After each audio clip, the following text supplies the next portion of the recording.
Hi everybody, welcome to chapter 19. I am sorry about chapter 18. That ending was a little harder for me to get through than usual. I think I've got it all out of my system now. So the long and short of what happened, Bastian and Atreyu and the three knights have left the Silver City and they are on their quest to take Bastian home, is what Atreyu thinks is happening or hopes is happening. And along the way, they ran into the Acaris, and remember the Acaris are those really ugly worm people who are crying those acid tears all the time that they use to wash the silver in the earth, and then they use the silver to make the Silver City. But they're crying all the time because they're just so ugly and they can't stand it. And Bastian thought, you know what would be really cool is if I could be remembered for being nice with my powers, for being kind and benevolent. So, thinking he was doing a good thing, he made a wish to turn the Acaris into something else, something colorful and lighthearted and that would make people happy. And he turned the Acaris into the Schlamoofs, who are ridiculous. The other important thing that happened, Atreyu has put more together of what's happening to Bastian and why. We've been getting hints that Bastian is losing his memories, and it's getting pretty bad. Bastian doesn't even remember his friend Krista anymore, that little girl that he used to tell stories to. He's completely forgotten her. He's forgotten some of the kids at his school. He's forgotten that they used to make fun of him. And Atreyu's figured out he loses a memory every time he makes a wish on Arin. Arin will always make his wish come true, usually in the form of another story, or somehow his wishes always come true, but at a price. He loses a memory. And now Atreyu's thinking, we need to get you back home soon before you lose all your memories. And Bastian's like, yeah, okay, if you say so, Atreyu, that sounds nice. But Bastian's heart isn't really in the journey right now, and their entire journey is being guided by Bastian's wishes. And since Bastian doesn't really wish to come home, he doesn't even really know what he's wishing for right now. They're not going anywhere. Remember, Bastian has to find what he really and truly wants. Arin's supposed to take him there, and Bastian right now has no idea what that is. The book says his wishes are taking him back to the Ivory Tower, where Moonchild is. We know that because we're reading the book, but Bastian doesn't know that. Atreyu doesn't know that. He's just hoping they're going to get Bastian home soon. So we'll see where Bastian's wishes takes them next in chapter 19, The Traveling Companions. Sunbeams were fighting their way through the cloud cover as the travelers started out that morning. At last, the rain and wind had let up. In the course of the morning, the travelers ran into 2 or 3 sudden showers. But then there was a marked improvement in the weather, and it seemed to grow warmer by the minute. The 3 knights were in a merry mood. They laughed and joked and played all sorts of tricks on one another. But Bastian seemed quiet and out of sorts as he rode ahead on his mule, and the knights had far too much respect for him to break in on his thoughts. The rocky high plateau over which they were riding seemed endless, but little by little the trees became larger and more frequent. Atreyu had noticed Bastian's bad humor. When he and Falkor started on their usual reconnaissance flight, he asked the luck dragon what he could do to cheer his friend up. Falkor rolled his ruby-red eyeballs and answered, "That's easy. Didn't he want to ride on me?" When some time later the little band rounded a jutting cliff, they found Atreyu and the luck dragon lying comfortably in the sun. Bastian looked at them in amazement. "Are you tired?" he asked. "Not at all," said Atreyu. "I just wanted to ask if you'd let me ride Yika for a while. I've never ridden a mule. It must be wonderful because you never seem to get tired of it. I'll lend you my old friend Falkor in return." Bastian flushed with pleasure. "Is that true, Falkor?" he asked. "You wouldn't mind carrying me?" "Of course not, all-powerful Sultan," said the dragon with a wink. "Hop on and hold tight." Without touching the ground, Bastian vaulted directly from mule to dragonback and clutched the silvery white mane as Falkor took off. Bastian hadn't forgotten how Grogramon had carried him through the Desert of Colors, but riding a white luck dragon was something else again. If sweeping over the ground on the back of a fiery lion had been like a cry of ecstasy, this gentle rising and falling as the dragon adjusted his movement to the air currents was like a song, now soft and sweet, now triumphant with power. Especially when Falkor was looping the loop, when his mane, his fangs, and the long fringes on his limbs flashed through the air like white flames. It seemed to Bastian that the winds were singing in chorus. Toward noon, they sighted the others and landed. The ground party had pitched camp beside a brook in a sunlit meadow. There was a flatbread to eat, and a kettle of soup was cooking over a wood fire. The horses and the mule were grazing nearby. When the meal was over, the three knights decided to go hunting for supplies, especially of meat, were running low. They had heard the cry of pheasants in the thicket, and there seemed to be hares as well. Knowing the greenskins to be great hunters, they asked Atreyu to join them, but he declined. Thereupon the knights took their long bows, buckled on their quivers full of arrows, and went off to the woods. Atreyu, Falkor, and Bastian stayed behind. After a short silence, Atreyu asked, "How about telling us a little more about your world, Bastian?" "What would interest you?" Bastian asked. Atreyu turned to the luck dragon. "What do you say, Falkor?" "I'd like to hear something about the children in your school," said the dragon. Bastian seemed bewildered. "What children?" he asked. "The ones who made fun of you," said Falkor. "Children who made fun of me?" Bastian repeated. "I don't know of any children, and I'm sure no child would have dared to make fun of me." Atreyu broke in. "But you must remember that you went to school." "Yes," said Bastian thoughtfully. "I remember school." "Yes, that's right." Atreyu and Falkor exchanged glances.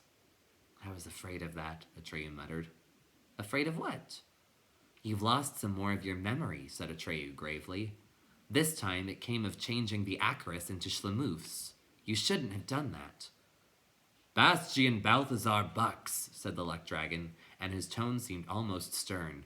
"If my advice means anything to you, stop using the power that Arin gives you. If you don't, you're likely to lose your last memories.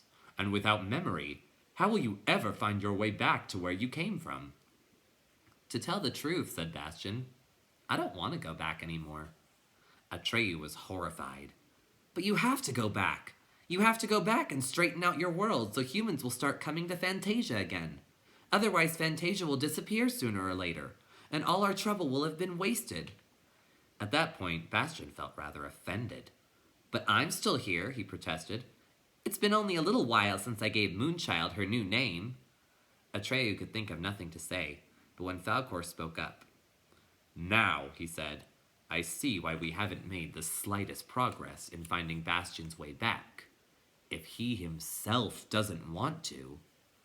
"Bastian," said Atreyu almost pleadingly, "isn't there anything that draws you? Something you love?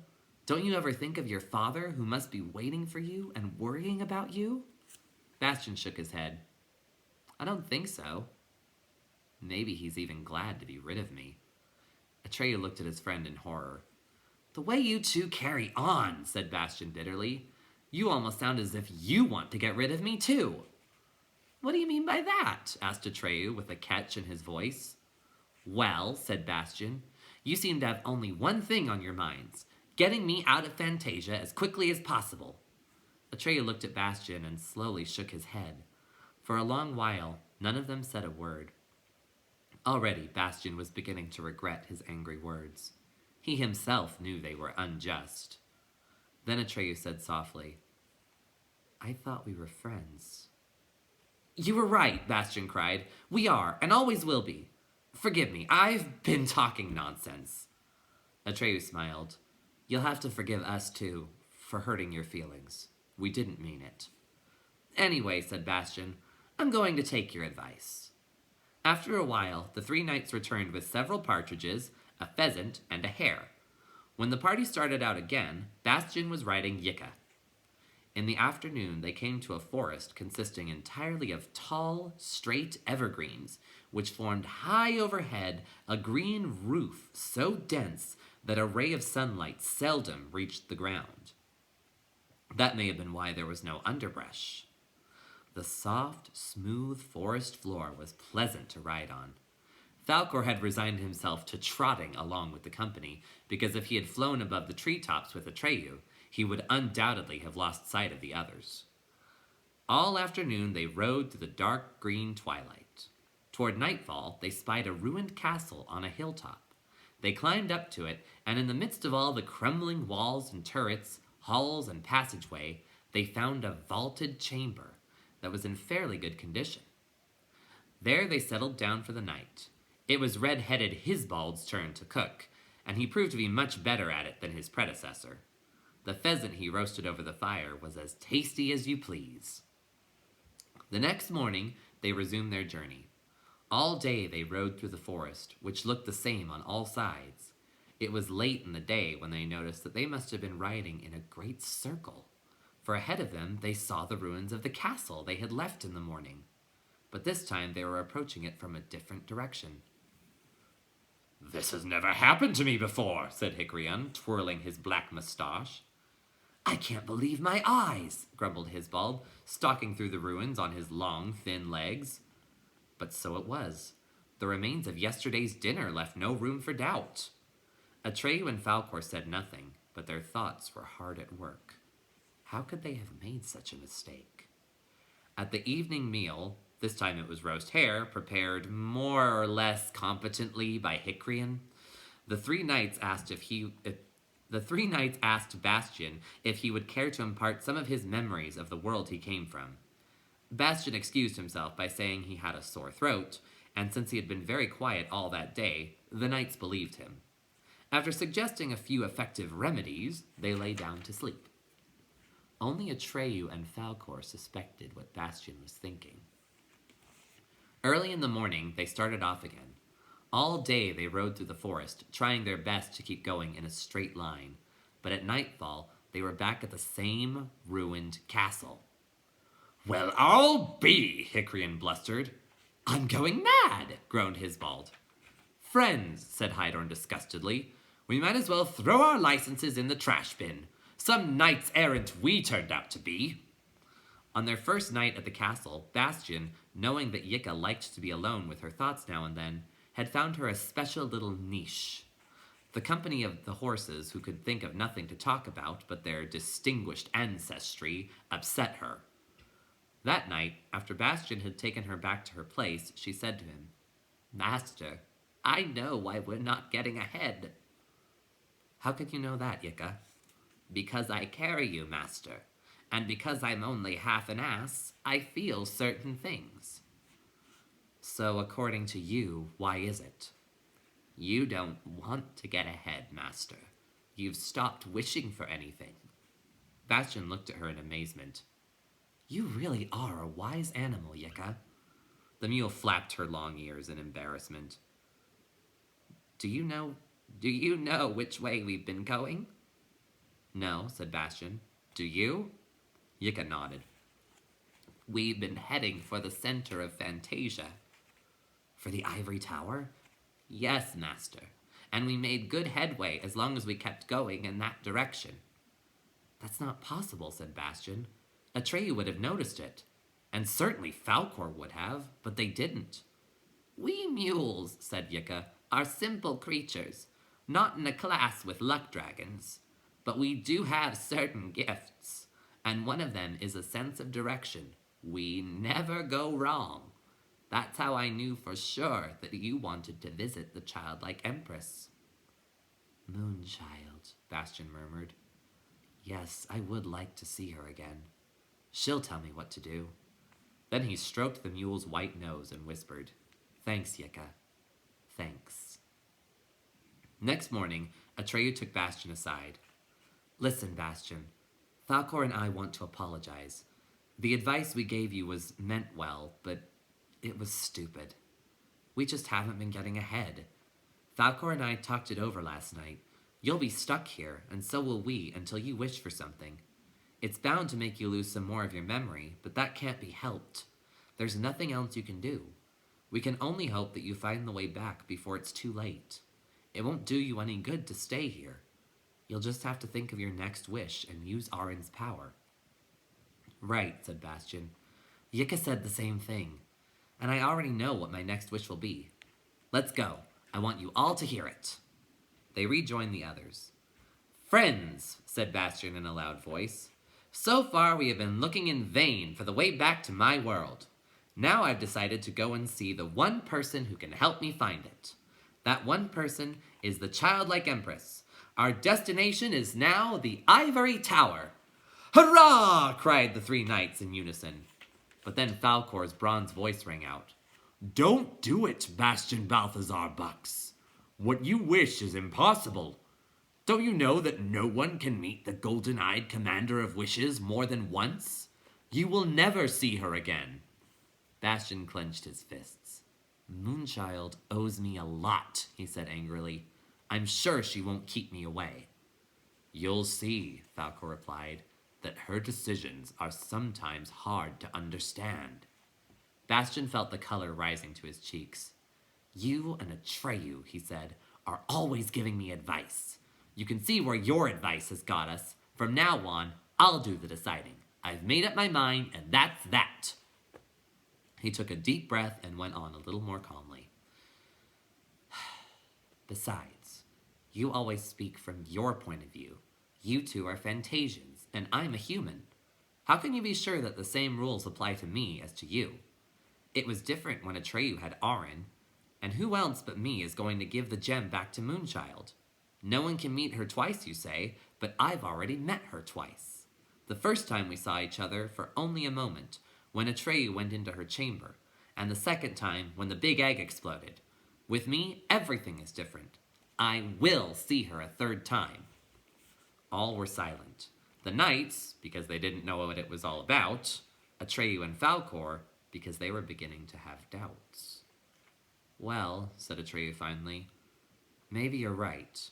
We have no way of knowing how the childlike Empress will deal with you.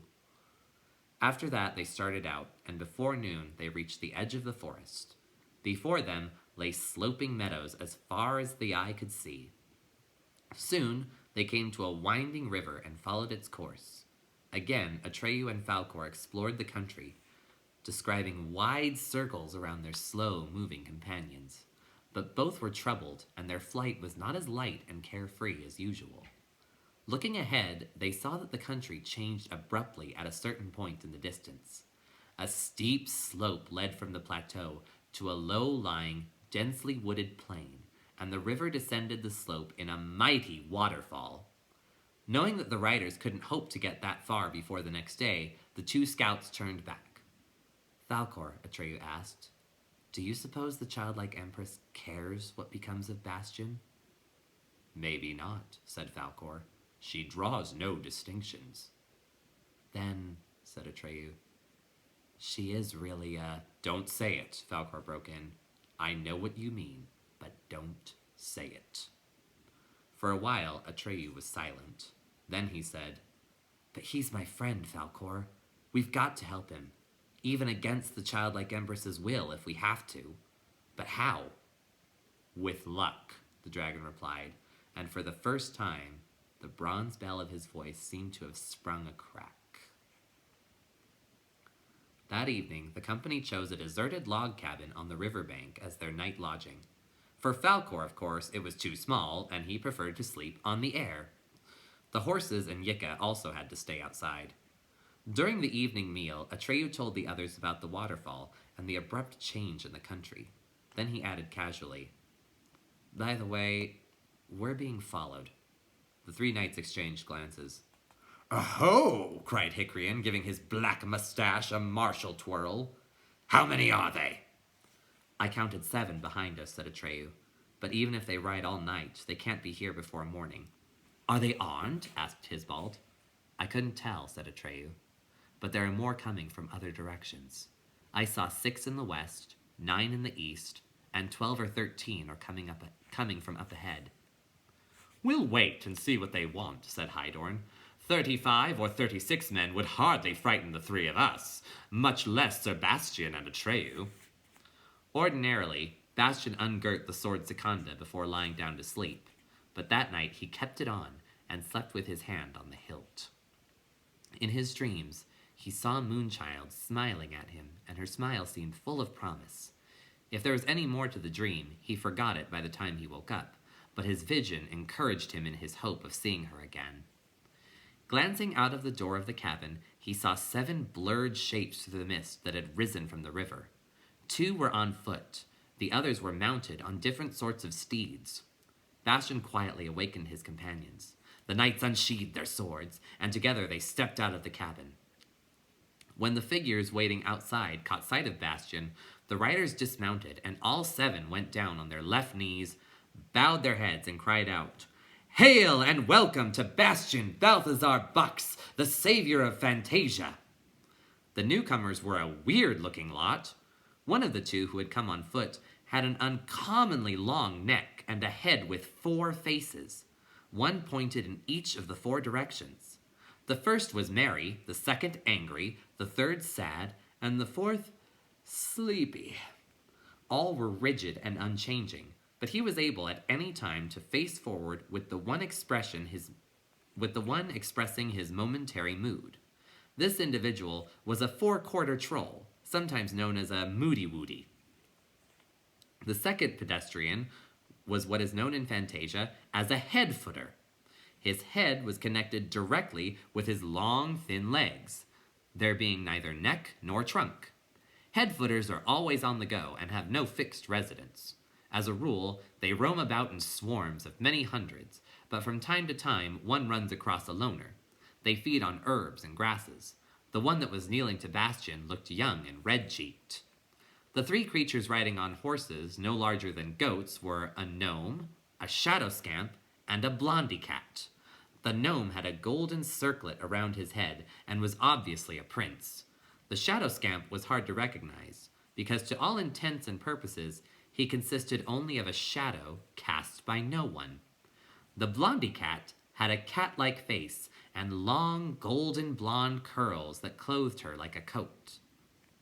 Her whole body was covered with equally blonde, shaggy fur. She was no bigger than a 5-year-old child.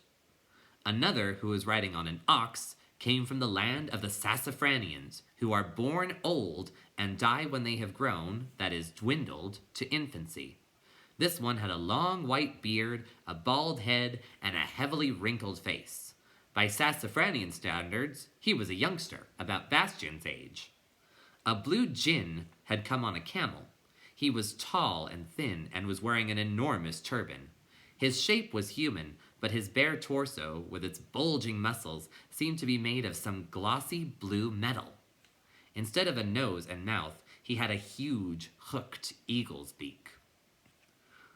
"Who are you, and what do you want?" Hickory asked rather briskly. Despite the ceremonious greeting, he wasn't quite convinced of the visitor's friendly intentions. He still had his hand on his sword hilt. The 4-quarter troll, who up until then had been keeping his sleepy face foremost, now switched to the merry one. Ignoring Hickory, he addressed himself to Bastian. "Your lordship," he declared, "we are princes from many different parts of Fantasia, and we have all come to welcome you and ask for your help. The news of your presence has flown from country to country. The wind and the clouds speak your name. The waves of the sea proclaim your glory, and every last brooklet is celebrating your power." Bastian cast a glance at Atreyu, but Atreyu looked at the troll unsmilingly and almost severely. "We know," the blue djinn broke in, and his voice sounded like the rasping cry of an eagle. "We know that you created Perilin, the night forest, and Goab, the desert of colors. We know you have eaten and drunk the fire of the many-colored death and bathed in it, something that no one else in Fantasia could have done and still lived. We know that you passed through the Temple of 1,000 Doors, and we know what happened in the Silver City of Amarganth. We know, my lord, that there is nothing you cannot do. When you make a wish, your wishes come to pass, and so we invite you to come and stay with us and favor us with a story of your own. For none of our nations has a story." Bastian thought it over, then shook his head. "I can't do what you ask of me just yet. I'll help you later on, but first I must go to the childlike Empress. I hope you will join us and help me find the ivory tower." The creatures didn't seem at all disappointed. After brief deliberation, they agreed to accompany Bastian on his journey. Whereupon the procession, which by now had the look of a small caravan, started out again. Throughout the day, they were joined by new adherents, not only those Atreyu had sighted the day before, but many more. There were goat-legged fauns and gigantic nighthawks. There were elves and kobolds, beetle riders and three-legses, a man-sized rooster in jackboots, a stag with golden antlers who walked erect and wore a Prince Albert. Many of the new arrivals bore no resemblance whatsoever to human beings. There were helmeted copper ants, strangely shaped wandering rocks, flute birds who made music with their long beaks, and there were 3 so-called puddlers who moved by dissolving into a puddle at every step and resuming their usual form a little farther on. But perhaps the most startling of all was a twee, whose fore and hindquarters had a way of running about independently of one another. Except for its red and white stripes, it looked rather like a hippopotamus. Soon the procession numbered at least 100, and all had come to welcome Bastian, the savior of Fantasia, and beg him for a story of their own. But the original 7 told the others that they would first have to go to the ivory tower, and all were agreed. Hicorian, Hisbald, and Hydorn rode with Bastian in the lead of the now rather impressive procession. Toward evening, they came to a waterfall. Leaving the plateau, they made their way down a winding mountain trail, at the end of which they found themselves in a forest of tree-sized orchids with enormous spotted blossoms. These blossoms looked so frightening that when the travelers stopped for the night, they decided to post sentries. Bastian and Atreyu gathered some of the deep, soft moss that lay all about and made themselves a comfortable bed. Falkor protected the 2 friends by lying down in a circle around them. The air was warm and heavy with the strange and none too pleasant scent of the orchids. That scent seemed fraught with evil. Okay, so we'll see where they head to next, or where they've landed next time in Chapter 20. See you guys later.